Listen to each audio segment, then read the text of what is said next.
ভালো এসছে, কেন টেনশন করছেন? লেট গো করে দিন। দেখুন ঈশ্বরও বলছেন যেটা চিন্তা হচ্ছে, যেটা ভুল ভাল জিনিস আপনি চিন্তা করছেন সেটাকে ছেড়ে দিন, লেট গো করে দিন। যা হচ্ছে খারাপ বলুন আমার জন্য নয়, যা ভালো হচ্ছে সব আমার জন্য, যা খারাপ হচ্ছে সব আমি ছেড়ে দিচ্ছি, রিলিজ করে দিচ্ছি খারাপটাকে। ওকে, সবসময় এরকম বলবেন যে খারাপ জিনিসটাকে আমি রিলিজ করে দিচ্ছি, আমি খারাপ জিনিসটাকে রাখছি না আমার জন্য। ওকে, সবসময় এরকম চিন্তা করবেন। মনে কোনো খারাপ জিনিস চিন্তা করবেন না, নেগেটিভ ভাবতে ঈশ্বর আপনাকে বারণ করছেন। একদম পজিটিভ ভাবুন। আর দুটো কার্ড নেবো। Thank you so much universe. Abundance, জীবনে প্রচুর প্রাচুর্য আসতে চলেছে।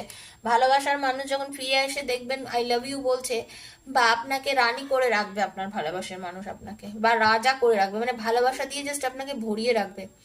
আপনার প্রেমিক মানুষ আপনাকে ভালোবাসা দিয়ে ভরিয়ে রাখবে। আপনার স্বাস্থ্য উন্নতি হবে, আপনার সবকিছু হবে। কারণ আপনি মেন্টালি ভীষণ ডিসব্যালেন্স হয়ে গেছেন, আমি দেখতে পাচ্ছি। হ্যাঁ, মেন্টালি থেমে থাকবেন না, আপনি থেমে গেছেন।